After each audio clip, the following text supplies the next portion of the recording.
ایک اور حدیث شریف سماعت فرمائے. حضرت سیدنا عبداللہ ابن مسعود رضی اللہ تعالی عنہ ارشاد فرماتے ان ھذا القرآن مادبۃ اللہ فخذوا منه ما استطعتم فإني لا أعلم شيئا أسفر من خير من بيت ليس فيه من كتاب الله شيء وإن القلب الذي ليس فيه من كتاب الله شيء خريب كخراب البيت الذي لا ساكن له. حضرت عبداللہ ابن مسعود بہت جلیل القدر صحابی، صحابہ میں بڑا اونچا مقام تھا حضرت عبداللہ ابن مسعود رضی اللہ تعالیٰ عنہ کا. علم کے سلسلے میں حضرت عبداللہ ابن مسعود رضی اللہ تعالیٰ عنہ کا عالم یہ تھا کہ جب کوفہ والوں نے فاروق اعظم رضی اللہ المولا تبارک و تعالیٰ عنہ سے عرض کیا کہ ہمیں عبداللہ ابن مسعود کو دے دیجئے تاکہ ہمارے یہاں آ کر حضرت عبداللہ ابن مسعود رضی اللہ تعالیٰ عنہ علم بانٹیں، تو فاروق اعظم رضی اللہ تعالیٰ عنہ نے فرمایا جی تو چاہتا ہے کہ عبداللہ ابن مسعود کو میرے پاس رکھوں اس لیے کہ یہاں ان کی ضرورت ہے، لیکن تمہاری خواہش پر میں اپنی خواہش کو قربان کرتا ہوں اور عبداللہ ابن مسعود کو تمہیں دیتا ہوں. کہے وہ اور حضرت عبداللہ ابن مسعود رضی اللہ تعالیٰ عنہ کوفہ تشریف لے گئے. آپ کو جان کر حیرت ہوگی جب مولا علی کرم اللہ تعالی وجہہ الکریم کوفہ پہنچتے ہیں تو کوفہ میں حضرت عبداللہ ابن مسعود رضی اللہ تعالیٰ عنہ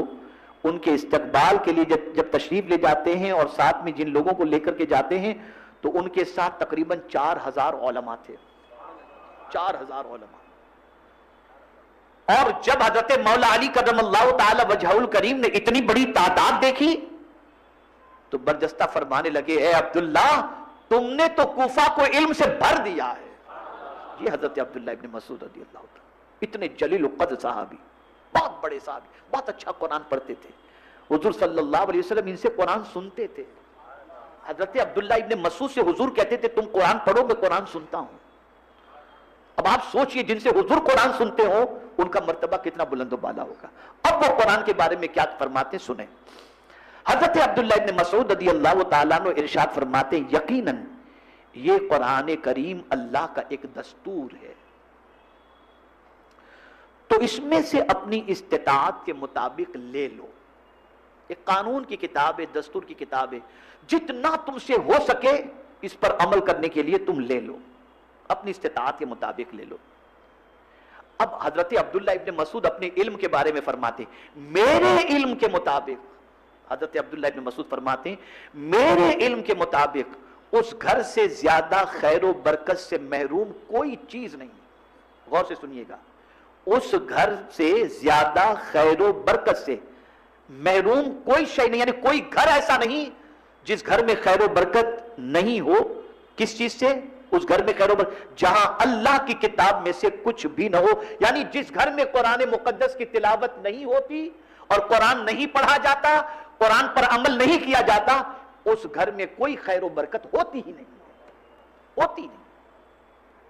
ہزار تم اپنے گھر کے اندر تغرے لگا کے رکھو، ہزار کچھ رکھ لو، لیکن اسی گھر میں خیر و برکت ہوتی ہے جس گھر میں قرآن پڑھا جاتا ہے اور اس پر عمل کیا جاتا ہے. اور پھر آگے کیا فرماتی؟ تو گھر کی بات ہو گئی. آگے کیا فرماتے؟ فرماتے اور جس دل میں اللہ کی کتاب میں سے کچھ نہیں وہ ویران ہے، وہ ویران ہے. آج آپ لوگ اتنی تعداد کے اندر موجود ہیں، میں جانتا ہوں آپ میں سے بہت سارے ایسے جو قرآن پڑھنا نہیں جانتے لیکن سیکھنے کا جذبہ بھی نہیں، جذبہ بھی نہیں سیکھنے کا. ٹائم اپنا مختلف کاموں میں خرچ کر دیں گے لیکن قرآن نہیں سیکھیں گے. آن لائن قرآن کی کلاس شروع کی گئی، پھر بھی لوگوں کا ذوق و شوق کا حال یہ ہے کہ بس اللہ ماشاء اللہ سیکھو. اس لیے کہ اگر گھر میں خیر و برکت چاہتے ہو اور دل کو ویران ہونے سے بچانا چاہتے ہو تو اللہ کی کتاب کے کچھ حصے کو اپنے دل میں جگہ دو اور اپنے گھر میں قرآن شریف کی تلاوت کرو. اور آگے حضرت عبداللہ ابن مسعود رضی اللہ تعالیٰ عنہ فرماتے ہیں جس دل میں اللہ کی کتاب میں سے کچھ نہیں وہ ویران ہے، اس غیر آباد گھر کی طرح ہے جس میں کوئی رہنے والا نہیں ہے. یعنی ایسا ویران گھر کے اس میں کوئی رہنے والا ہے ہی نہیں، یعنی قبرستان جیسا سمجھ لیجیے، آپ کھنڈیر جیسا سمجھ لیجیے. اس لیے میری آپ تمامی حضرات سے گزارش ہے کہ ماہ رمضان ہی میں آپ قرآن سے اپنے تعلق کو مضبوط نہ رکھیں، زندگی بھر قرآن سے اپنے تعلق کو مضبوط رکھیں، روزانہ گھر میں قرآن شریف کو کھولیں، پڑھیں اور اس بات کا خیال کریں کہ اس پر عمل کی کوشش کریں، اور رسول رحمت صلی اللہ علیہ وسلم کی اس بشارت عظمیٰ پر قربان جائیں، اپنے بچوں کو قرآن سکھاؤ اور اس پر عمل کراؤ۔ اس لیے کہ اگر صرف تم نے دنیا کی تعلیم دے دی تو تم کو ریمنڈ کے شو روم میں سے لا کر یا کسی بڑی برانڈڈ کمپنی کا تمہیں لا کر کوٹ پینٹ تو پہنا سکتا ہے، لیکن اگر تم نے قرآن سکھا دیا تو قیامت کے دن اللہ تعالیٰ تمہیں وہ لباس پہنائے گا جو دنیا کی سارے قیمتی لباسوں سے بڑھ کر کے اور افضل و اعلیٰ ہوگا، اور یہ حضور کا وعدہ ہے۔ اس کو ذہن میں رکھیے گا۔ ایک یہاں کریکشن کر دوں، بڑا عجیب دور چل رہا ہے، بڑا عجیب دور چل رہا ہے، لیکن معاذ اللہ معاذ اللہ معاذ اللہ ثم معاذ اللہ، حضور صلی اللہ علیہ وسلم کی بات پر جتنا یقین ہونا چاہیے اتنا یقین نہیں، ڈاؤٹ ہے۔ اگر کہا جائے درود شریف کثرت سے پڑھو، اس کا یہ فائدہ، مولانا پڑھتے کچھ اور بتائیے نا، مطلب یہ ہے کہ آپ کو وہ کانفیڈنس نہیں ہے۔ آپ دیکھتے ہوں گے بہت سارے یوٹیوب کے ماسٹر ہوں گے اس وقت کے بغیر یوٹیوب کے چلتے نہیں ہوں گے، روز کچھ نہ کچھ، پوری دنیا کی بات کر رہا ہوں، بشمول یہود و نصارہ ہنود، سب کے سب حضور کی پیشن گوئی کو پرفیکٹ سمجھ رہے ہیں، اور آج یوٹیوب کے اوپر قیامت کی جتنی نشانیاں حضور نے بتائی ہیں ان ساری نشانیوں پر بحث ہو رہی ہے۔ اب یہ ہوگا، اب یہ ہوگا، اس لیے کہ حضور نے فرمایا، اب یہ ہوگا اس لیے کہ حضور نے فرمایا۔ میں حیران ہوں یا اللہ، یہودی تو جانتا ہے جو حضور نے کہا وہ ہو کر رہے گا، اے مسلمان تجھے کیا ہو گیا کہ تو جب عمل کی بات آتی تو کہتے ہیں ہاں دیکھیے میں سوچتا ہوں، اس میں تجھے شک کیسے ہو گیا؟ یقین پختہ کرو، جو حضور نے فرمایا وہ ہو کر رہے گا، ویسا ہی ہوگا جیسا حضور نے فرمایا، وہ یقین اپنے اندر پیدا کرو، اور اس یقین کے ساتھ آپ عمل کی طرف قدم بڑھاؤ، نتیجہ خدا کی قسم وہی ہوگا جو حضور نے فرمایا ہے۔ اس لیے کہ حضور اپنی مرضی سے کچھ کہتے ہی نہیں، وہی کہتے ہیں جو مولا فرماتا ہے، ان هو الا وحی یوحی۔ نیکی کرو گے برکت ملے گی، مولانا کر رہے ہیں لیکن دیکھیے نا کیا حالت، ارے بھائی تم اپنی کوتاہی دیکھو، اس میں نیکی پرفیکٹ کر رہے ہو کہ کچھ اس میں کمیاں ہیں۔ تو عرض کرنے کا منشا یہ ہے کہ اے رسول اعظم صلی اللہ تعالی علیہ وسلم کے دیوانوں، ماہ رمضان شریف میں جو قرآن سے ہمارا اٹیچمنٹ تھا وہ صرف ماہ رمضان تک آپ نہ رکھیں، ماہ رمضان کے گزرنے کے بعد جو ذوق و شوق کے ساتھ آپ قرآن شریف پڑھتے تھے اسی پھر آپ دیکھیں کہ آپ کی زندگی میں کتنا نکھار آتا ہے، کتنا آپ کی زندگی کے اندر جو ہے وہ سکون آتا ہے، اطمینان آتا ہے۔ اس لیے کہ یہ وہ کتاب ہے کہ سب سے اچھی اور سب سے سچی کتاب یہی قرآن مقدس ہے۔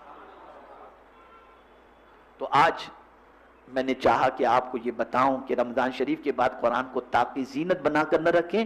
بلکہ رمضان شریف کے گزرنے کے بعد بھی آپ قرآن سے اپنا اٹیچمنٹ رکھیں، اس سے تعلق رکھیں، اس کو پڑھتے رہیں، انشاءاللہ العظیم اس کا فائدہ اللہ آپ کو دونوں جہاں میں عطا فرمائے گا۔ میرے پیارے آقا صلی اللہ علیہ وسلم کے پیارے دیوانوں، میں جانتا ہوں کہ عید کے بعد کا یہ 1-2 دن کے بعد کا معاملہ ہے، سب کی بچیاں، بچے، رشتہ دار، کھانا، دعوت، یہ ساری چیزیں چلتی رہتی ہیں، آج ہفتے کا دن ہے تو یہ سب، لیکن الحمدللہ پھر بھی آپ اتنی تعداد میں آئے اور یہاں پر الحمدللہ شریک ہوئے۔ میں گزارش کرتا ہوں کہ پابندی سے آپ ہر سنیچر کو آیا کریں، آئندہ سنیچر کو ماہانہ جو اجتماع ہوتا ہے، بڑا اجتماع، وہ اجتماع رکھا گیا ہے، اور انشاءاللہ العظیم آئندہ ہفتہ واری اجتماع کے اندر میں ایک ایسے موضوع کے ساتھ آپ کے سامنے آؤں گا کہ انشاءاللہ العظیم اسے آپ سنیں گے تو دل بھی درست ہوگا اور دماغ بھی درست ہوگا انشاءاللہ العظیم، اور سوچ بھی درست ہوگی۔ اب آپ آنے کی کوشش کریں اور ساتھ ہی ساتھ اپنی دینی معلومات میں اضافہ بھی کریں، اور میرے پیارے آقا صلی اللہ تعالی علیہ وسلم کے پیارے دیوانوں، میری آپ تمامی حضرات سے گزارش ہے کہ ماہ رمضان کے گزرنے کے بعد گناہ سے جیسا رشتہ ماہ رمضان سے آپ نے توڑے رکھا تھا ویسا ہی توڑے رکھیں، نماز، قرآن، تلاوت، تسبیح و تعلیل و زکوٰۃ و صدقات و خیرات، ان چیزوں سے جو رشتہ جوڑ کے رکھا تھا ویسے ہی رشتہ جوڑ کر کے رکھیں تاکہ انشاءاللہ العظیم دنیا اور آخرت دونوں سنور جائے۔ اللہ رب العزت جل جلالہ، آقا کریم رؤوف الرحیم علیہ التحیۃ والتسلیم کے صدق و طفیل مجھے آپ کو سب کو اللہ کی کتاب اور اس کے رسول صلی اللہ علیہ وسلم کے فرامین پر عمل کی توفیق نصیب فرمائے، اور قرآن مقدس سے ہمارے تعلق کو مضبوط رکھنے کی توفیق نصیب فرمائے۔ وما علینا الا البلاغ المبین۔ مجھے